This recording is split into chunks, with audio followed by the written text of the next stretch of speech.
Bonjour, j'espère que vous allez bien. Dans cette vidéo, je vais vous expliquer comment moi je fais pour déléguer le plus possible et comment détecter en fait quelles tâches je peux déléguer. Donc pour ceux qui ne me connaissent pas, bienvenue sur ma chaîne Christine Nguyen Gérer son entreprise, dans laquelle je parle un peu plus de choses personnelles concernant ma vie et sur lequel je donne des conseils sur comment gérer son entreprise au mieux.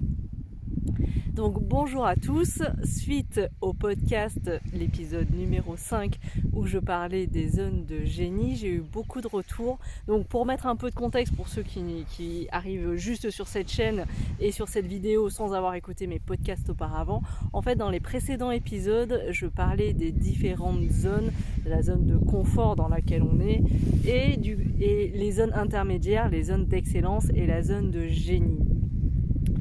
Je dis bien la zone de plus loin génie, pas la zone qui appartient à Eugénie, parce que j'ai des potes qui m'ont beaucoup qui m'ont taquiné sur ça. Je pense pas qu'il y ait de doute, mais c'est bien la zone dans laquelle vous êtes génial. Pas de doute dessus, c'est pas une zone qui appartient à Eugénie. Bon, bref, désolé, c'était la minute marrante.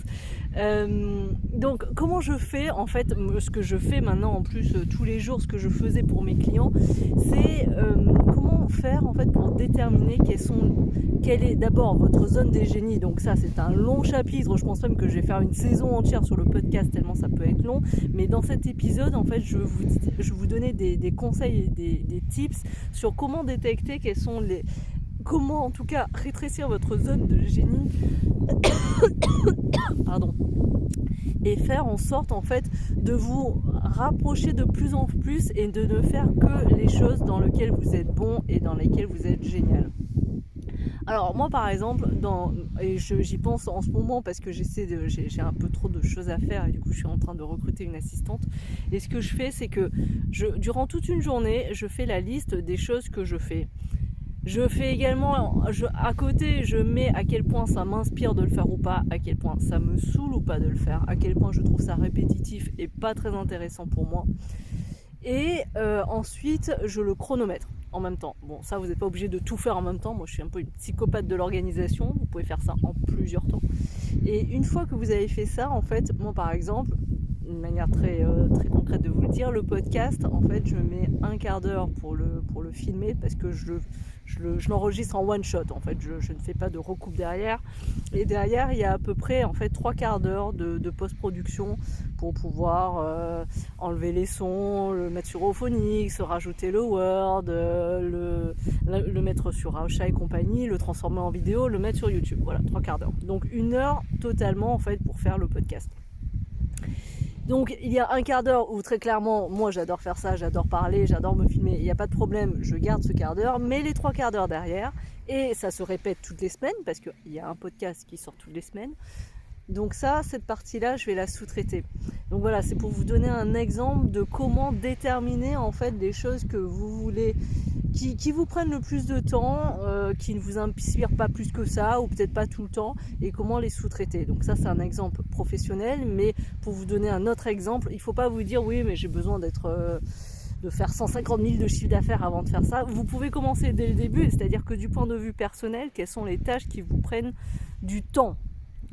Pour l'instant, je dis juste du temps, je ne dis pas de l'énergie. Et là, dedans, chez tout le monde, il y a le ménage, le repassage, selon les vêtements que vous avez pris, et faire la cuisine. Ça, c'est les trois. Là, tout le monde doit manger, se nourrir.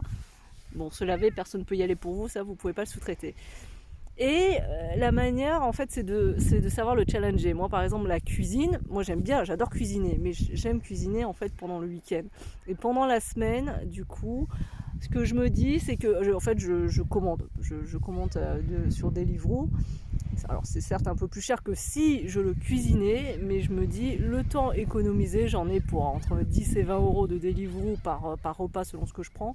Je me dis là, je m'économise le temps d'être allé faire les courses, de la matière première, d'avoir acheté l'électricité, de ensuite faire la vaisselle, de cuisiner. J'en ai au moins pour, même si je suis très bonne, même si c'est que des pâtes, un quart d'heure. Donc voilà, est-ce qu'un quart d'heure de ma vie, plus le temps et compagnie, est-ce que ça vaut ces 10 euros, 20 euros? Et en semaine, moi j'estime que oui. Mais ça c'est purement personnel. En fait, ce que je veux vous transmettre comme message, c'est faites la liste des choses que vous faites qui sont incontournables dans votre vie perso et dans votre vie pro.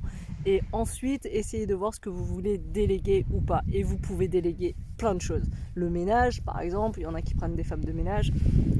Il y en a qui les prennent pas, alors après c'est un autre épisode que j'aborderai peut-être, mais après il y a un rapport à l'argent, à est-ce que je peux recruter des gens alors que moi je veux pas le faire, donc je le donne à quelqu'un d'autre, est-ce que c'est bien, c'est pas bien, alors là c'est des croyances, c'est des choses qu'il faut aller nettoyer. On ira peut-être faire ça ailleurs, c'est peut-être un sujet d'une prochaine vidéo. Donc voilà, donc sur cette vidéo que j'ai essayé de faire le plus court possible, et parce que j'ai été inspirée, parce que je suis sur une magnifique plage en ce moment. Alors attendez, je vais essayer de me retourner pour que vous la voyez. Donc je suis sur une plage magnifique et désertique. Je suis toute seule sur la plage. C'est vraiment cool. Donc voilà. Donc là je suis en contre-jour peut-être. Non, c'est comme ça qu'il faut faire. Voilà. Ça va s'améliorer sur la technique. Hein. J'ai acheté du matos. La semaine prochaine, on aura un stabilisateur. Ça sera moins compliqué pour vous de me regarder. Vous serez moins malade lorsque vous me regarderez. Donc voilà. Donc écoutez, j'espère que cette vidéo vous a été utile. Pour résumer, en exercice en fait, que je vous propose de faire, c'est si vous voulez essayer de faire un audit des choses que vous faites, c'est du point de vue perso et pro. Faites la liste des choses pendant une journée que vous faites, pendant une semaine, le temps que ça vous prend, ce que ça vous inspire, est-ce que vous aimez faire ça ou pas, et si vous voulez le déléguer. Et si vous voulez le déléguer, vous le mettez en plan d'action de la semaine. Donc ça c'est important également, le plan d'action. Je vous en parlerai une prochaine fois également. Voilà, mais écoutez, j'espère que cette vidéo vous a été utile. Mettez un pouce, abonnez-vous. Qu'est-ce que je pourrais vous dire d'autre? Il y a également du coup un cadeau, je vous mettrai le lien en dessous. N'hésitez pas du coup à y souscrire, comme ça vous serez dans ma mailing list et je pourrai vous envoyer également d'autres conseils par mail. Je ne spamme pas, je n'envoie que des choses que j'estime être utiles. J'espère que vous allez bien, je vous souhaite de passer une magnifique journée et je vous dis à la prochaine vidéo avec le stabilisateur cette fois-là. Au revoir!